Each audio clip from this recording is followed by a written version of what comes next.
INS Vikrant को डुबोने आया पाकिस्तान का आईएनएस गाजी। पाकिस्तान में कहां से आ गई इतनी हिम्मत।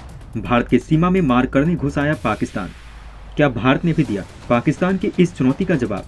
विक्रांत को क्यों तबाह करना चाहता है पाक। भारत की ये महाशक्ति पाक को ही नहीं सबको खटकेगी। विशाखापट्टनम बताता है पाकिस्तान के कुकर्म की गाथा। देखिए गिर गया विक्रांत या धाराशाही हुआ पाकिस्तान का गुरूर। ठंडियों का मौसम अपने साथ केवल ठंडी नहीं लाता है बल्कि इसके साथ आसमान पर छाए हुए काले बादल भी लाता है। वही काले बादल जो हमेशा संकट के सारी चायक होते हैं। इन काले बादलों का मतलब है भारत के दो लायक पड़ोसी चीन और पाकिस्तान। भारत में अब ठंडी आ गई है, मतलब अब इन दोनों देशों की साजिशें भी शुरू हो चुकी है। एक तरफ चीन एलएसी पर खेल खेलना शुरू कर देता है तो दूसरी तरफ पाकिस्तान आतंकवादी घुसपैठ और गोलीबारी शुरू कर देता है। ऐसे में ये समय सेना के लिए भी कहीं ज्यादा कठिन होता है। भारत की पाकिस्तान की आंखों में हमेशा चुभता रहता है। भारत को परेशान करने की हर हद से पाकिस्तान गुजर चुका है। भारत को बर्बाद करने के लिए पाकिस्तान खुद कंगाल हो चुका है। भारत को सबक सिखाने के लिए आतंकवाद बढ़ाया, अब आतंकवाद नहीं उसकी पुंगी बजा डाली है। भारत को सबक सिखाने के लिए चीन से दोस्ती की, लेकिन चीन ने मुसलमानों को ही दबोच कर रखा है। अपने देश में रह रहे इन मुसलमानों को चीन जानवर भी नहीं समझता है। इसलिए हाल ही में जारी हुई रिपोर्ट में बताया गया है कि चीन माइनॉरिटी के रहने के लिए पाकिस्तान के बाद सबसे खराब देश है। जो आतंकवाद भारत को परेशान करने के लिए बनाया गया था, आज उसी आतंकवाद की वजह से पाकिस्तान पूरी दुनिया की निशानी पर है। लेकिन इसके बाद भी पाकिस्तान आतंकवाद खत्म करने का नाम नहीं ले रहा है। इन सब के चलते पाकिस्तान इतना पीछे छूट गया है कि वो अब खुद को भी ढूंढ नहीं पा रहा है। वहीं भारत इतना आगे बढ़ गया है कि पाकिस्तान को दूर दूर तक दिखाई नहीं दे रहा है। राजनीति के खेल में भारत ने चीन और पाकिस्तान को इस तरह जकड़ लिया है कि अब ये लोग दुनिया भर में कहीं मुंह नहीं दिखा पा रहे हैं। भारत से पंगा लेने के बाद तो चीन अब कहीं का नहीं रहा। यहाँ तक कि कम्युनिस्ट होने के बाद भी बहुत से मुद्दे पर खुद रूस भी इनका साथ नहीं देता। दुनिया भर के सारे देश तो इस टाइम चीन को काट खाने के लिए दौड़ रहे हैं। पैदा होने के बाद से ही भारत के लिए पाकिस्तान काल बना हुआ है। जैसा कि हमने बताया कि दिसंबर का महीना सिर्फ सर्दियों के लिए ही नहीं मशहूर है।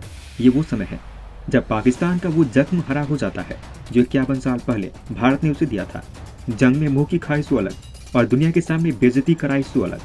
जब जब भारतीय नौसेना 4 दिसंबर का जश्न मनाती है तो पाकिस्तान दर्द से करा उठता है। कराची बंदरगाह पर भारतीय नौसेना पाकिस्तान को पटखनी देने में लगे थे तो विशाखापट्टनम में हुई एक घटना ने उसके दांत खट्टे कर दिए थे।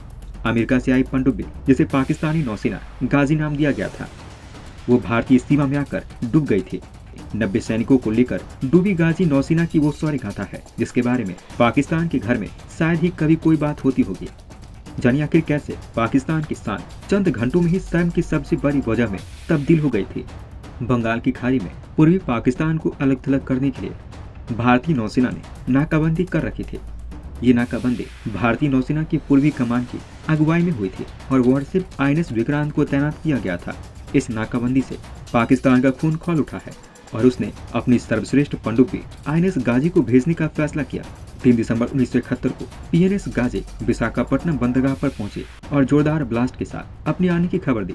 यह ब्लास्ट इतना जोरदार था कि आसपास की बिल्डिंग के शीशे टूट गए थे। लोग भूकंप की दहशत से घरों से बाहर चले गए थे। आइए आपको बताते हैं गाजी के 2 मकसद कौन कौन से थे। दरअसल विक्रांत को डुबोने के लिए ही पाकिस्तान ने गाजी को भेजा था। गाजी असल में एक अमेरिकी पनडुब्बी थी और इसका नाम यूएसएस डियाबलो था। साल 1963 में पाकिस्तान को ये अमेरिका ने दी थी।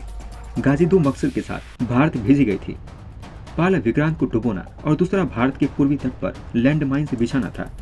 गाजी के बिना पाकिस्तान की नौसेना पूर्वी पाकिस्तान में इंडियन नेवी के ऑपरेशंस को प्रभावित नहीं कर सकते थे। खुद उसके लिए भी गाजी को भेजना एक खतरनाक फैसला था। ये एक पुरानी पनडुब्बी थी और ऐसे में दुश्मन की जमीन पर इसको भेजने का फैसला कई लोगों को राज नहीं आ रहा था। इसके अलावा गाजी लगातार उपकरणों की असफलता से जुड़े मसलों का सामना कर रहा था और छिंट गांव में इसका प्रबंधन बड़े ही खराब तरीके से हो रहा था। पीएनएस गाजी इसके बाद भी चुपचाप कराची बंदरगाह से 14 नवंबर 1971 को रवाना कर दी गए थे। हमारे वाइस एडमिरल कृष्णन ने आईएनएस राजपूत के साथ गाजी को तबाह करने के लिए मिशन किया। आपको जानकर हैरानी होगी कि आईएनएस राजपूत भी पुराना हो चुका था और ये रिटायर होने के लिए विशाखापट्टनम आया था। आईएनएस राजपूत ने खुद को विक्रांत के तौर पर दुश्मन के सामने पेश किया और हेवी वायरलेस ट्रैफिक इससे पैदा हुआ। 2 दिसंबर को आईएनएस राजपूत रवाना हुआ और 3 दिसंबर को वो एक पायलट के साथ फिर से सैलिंग पर निकला। इसी समय यानी कि 3 और 4 दिसंबर की आधी रात को बंदरगाह से ऑयल क्लियर कर राजपूत रवाना हुआ। कैप्टन के दिमाग में एक ख्याल आया। उन्होंने सोचा कि अगर पाकिस्तान की पनडुब्बी बंदरगाह के बाहर होगी और अगर टारपीडोज को उतार दिया गया तो क्या होगा। इस ख्याल के बाद ही राजपूत के इंजन बंद करा दिए। इन सबके पीछे गाजी आईएनएस विक्रांत को तलाश करने में लगी थी। विशाखापट्टनम के करीब लैंड माइन्स लगाने का काम हो चुका था। गाजी ने खुद को ऐसी पोजीशन पर रखा था कि उसका पता नहीं लग पा रहा था। ब्लैकआउट की वजह से और सभी नेविगेशन ऑफ होने की वजह से हालात और मुश्किल हो गए थे। आईएनएस राजपूत ने धीरे से अपनी रफ्तार बढ़ाई और बाहरी हिस्से में आ गया। इसी पल गाजी को हाई स्पीड वाले विध्वंसक का पता लग गया था और वो गहरे पानी में चली गई। आईएनएस राजपूत के कैप्टन ने देखा कि जिस समय गाजी गहरे पानी में लुढ़क गई है उसी समय पानी की एक जोरदार लहर ऊपर की तरफ उठी थी।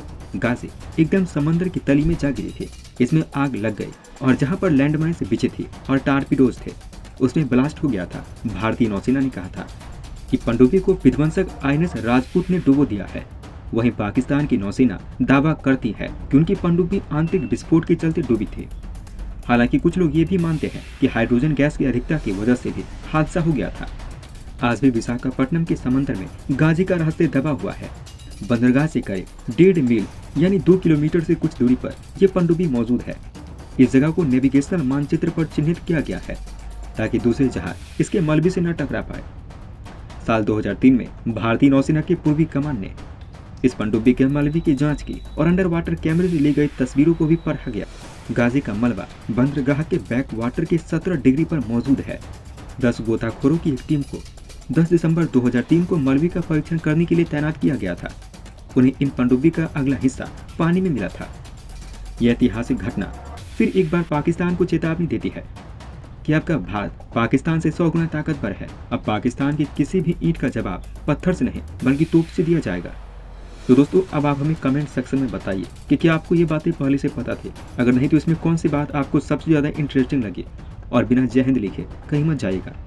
तो दोस्तों हमारी इस वीडियो में हमने आपको बहुत सी बातें बताने की कोशिश की है। अगर आपको हमारी ये कोशिश अच्छी लगी तो प्लीज़ लाइक करें इस वीडियो को और इसी तरह की और जानकारी पाने के लिए सब्सक्राइब करें चैनल को। जितना हो सके इस वीडियो को शेयर करना ना भूलें। धन्यवाद।